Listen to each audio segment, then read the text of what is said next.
bertanggung jawab menjaga keselamatan itu.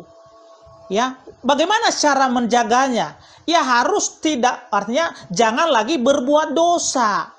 Ya, menjaga kekudusan di hadapan Tuhan. Makanya Rasul Petrus itu berkata di Filipi pasal 2 ayat yang ke-12, ya, kerjakanlah keselamatanmu. Maksudnya apa? Apakah dengan usaha manusia bisa masuk surga? Tidak. Tetapi keselamatan yang telah Tuhan berikan itu harus dijaga dan harus dibuktikan dengan perbuatan baik. Karena Yakobus berkata di Yakobus pasal 2 ayat ke-17, iman tanpa perbuatan pada hakikatnya mati. Jadi kalau iman orang ini tidak efektif, ya, tidak, artinya tidak dibuktikan dengan perbuatan baik, maka orang itu sia-sialah imannya.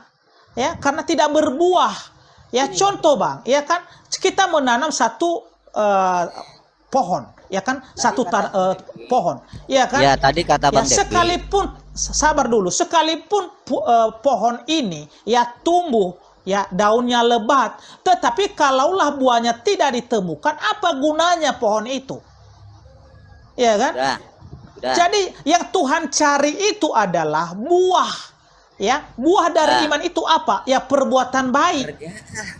Iya, itu kan kata saya juga, ujung-ujungnya kan perbuatan Bang Depi. Yang bisa menyelamatkan kita itu perbuatan kita. Bukan Bang perbuatan, Bang. Bukan. Sekarang begini Bang Depi. Bukan perbuatan, bukan. Iya. Ya. Gini Bang Depi, kata Bang Depi. Yang pertama dulu adalah dia bisa selamat percaya, itu bukan dari pekerjaannya, melainkan pemberian Tuhannya, kan seperti itu.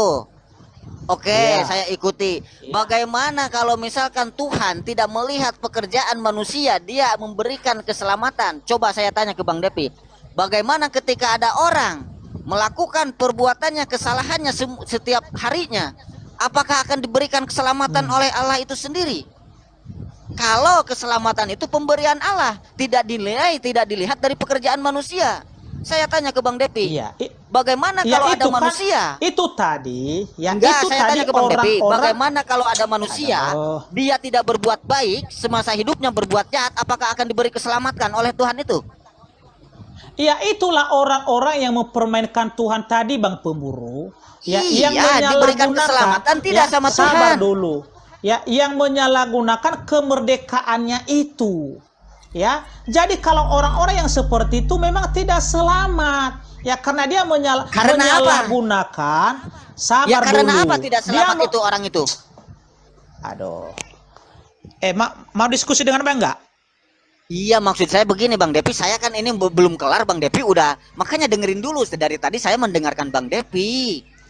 Giliran saya menanggapi Bang Depi potong. Bagaimana coba? Saya makanya sedang menjelaskan, saya tanggapan saya sudah ngerti yang Anda maksud, saya udah ngerti, makanya saya Bang Depi menjawab. Udah mengerti, tolong hargainlah Bang Depi. Saya kan belum beres. Saya juga kan menghargai Bang Depi. Karena Anda sudah menyalahpahami, karena begini, pandanganmu sekarang, ya, pandanganmu sekarang sebagai orang Muslim, ya, pandanganmu sekarang bahwa yang membawa ke surga itu adalah perbuatan baik. Itu bertentangan dengan iman kami. Ya, bertentangan dengan iman kami itu, bahwa perbuatan baiklah yang membawa ke surga. Ya, tetapi iman kami yang benar itu adalah, ya, Tuhan itu menyelamatkan manusia ini dulu, memberikan hidup yang kekal. Setelah orang ini menjadi anak-anak Tuhan, pewaris tata kerajaan surga, maka orang ini pun harus mengerjakan yang namanya perbuatan baik. Ya, bukti dari imannya tadi, bukti bahwa dia telah menjadi anak-anak Tuhan. Karena anak-anak Tuhan itu tidak pernah mengerjakan yang namanya pekerjaan iblis, perbuatan jahat. Ya, tidak pernah. Ya, justru kalau orang ini tidak bisa membuktikan perbuatan baik seperti anak-anak Tuhan, maka orang itu belum benar-benar menerima Yesus sebagai Tuhan dan juru selamatnya. Ya, itu dia. Boleh saya tanggapi Bang Depi? Boleh, silakan. Ya.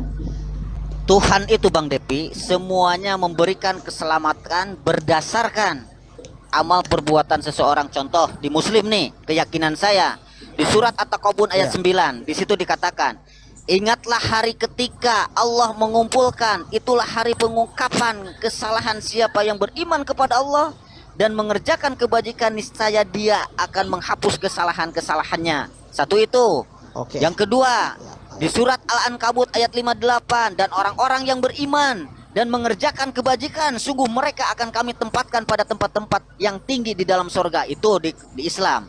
Sama ketika di Bible, ketika Yesus menghakimi, dia melihat perbuatannya seseorang. Bagi siapa yang berbuat baik, dia akan dimasukkan ke dalam surga. Bagi siapa yang berbuat jahat, dia akan dimasukkan ke dalam neraka.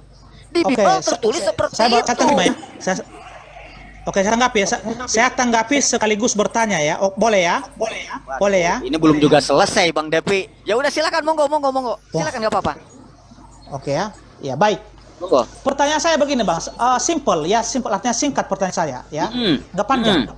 Pertanyaan saya ya.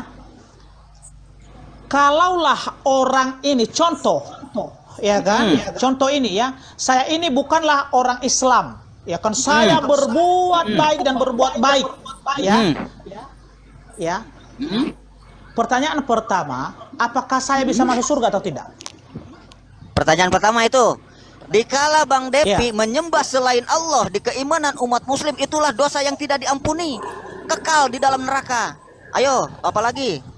Udah saya jawab tuh. Oke, pertanyaan berarti sekalipun saya berbuat di dalam baik, hukum Islam, dosa yang tidak diampuni itu orang yang menyekutukan, orang yang menyembah selain Allah. Sama halnya seperti Bang Depi. Oke. Udah saya jawab tuh, silakan pertanyaan yang selanjutnya. Pertanyaan selanjutnya. Ketika saya mengakui bahwa Allah adalah satu-satunya Tuhan yang benar, ya kan? Dan Muhammad adalah utusannya, ya. Oke. Dengan tiba-tiba saya mati hari itu juga, apakah saya masuk surga? Apakah saya masuk surga? Diulangi pertanyaannya. Bang Depi percaya kepada Allah, begitu? Percaya kepada Nabi Muhammad? Pertanyaan saya begini. Coba. Ya kan? Saya kasih contoh ya. Saya ini contoh, ya kan, hari ini saya mau syahadat. Siapa yang? Kenapa bisa doubling ya? Silakan. Ya, oke. Hari ini cuma saya mau syahadat. Oke ya. Saya akui ya bahwa Allah Subhanahu wa taala adalah Tuhan yang benar, ya kan? Muhammad adalah utusannya. Ya. Setengah jam kemudian saya mati. Ya kan? Apakah saya masuk surga atau tidak? Ya, maksudnya udah bersyahadat kan, Devi? Udah? Iya, udah bersyahadat. Ya. Saya jelaskan ya. Yang di bawah nih, kalau penjelasan saya salah bagi orang Islam, dibetulkan, diluruskan. Pengetahuan saya, Bang Devi, ketika ada orang dibilang mu'alaf, gitu kan? Ketika dia mengucapkan lafaz la ilaha illallah Muhammadar Rasulullah, asyhadu an la ilaha illallah wa asyhadu anna Muhammadar Rasulullah, pada waktu itu dia suci bagaikan anak bayi baru lahir. Makanya ketika beruntungnya bagi mu'alaf itu keistimewaan mu'alaf, Bang Depi. Ketika dia semenjak bentar dulu. Karena apa? Di dalam Islam udah jelas-jelas orang yang akan hidup kekal di dalam neraka itu orang yang menyekutukan Allah. Tetapi sebaliknya, di mana ada orang yang tadinya kufur, yang tadinya istilahkan musyrik, menyekutukan nama Allah, dia kembali ke jalan Allah dengan mengucapkan 2 kalimat syahadat. Dia suci bagaikan bayi baru lahir. Pasti dia masuk surga. Seperti itu. Silakan. Berarti kesimpulannya di situ, apakah karena perbuatan saya diselamatkan atau oleh karena iman saya dan pengakuan saya kepada Allah dan Muhammad? Mana yang lebih menyelamatkan saya itu? Apakah perbuatan saya atau iman saya yang menyelamatkan saya di situ? Yang namanya perbuatan di dalam Islam, Bang Depi, ketika kita mengucapkan 2 kalimat syahadat itu udah perbuatan. Perbuatannya apa? Dengan melalui lisan kita. Kita mengucapkan 2 kalimat syahadat itu sama aja dengan perbuatan. Perbuatan bukan berarti kok lari ke situ? Iya kan tadi Bang Depi, apakah dengan keimanan? Nggak bisa dibedakan antara perbuatan dengan iman ini dengan pengakuan. Yang namanya iman, Bang Depi, yang namanya iman di dalam keislaman itu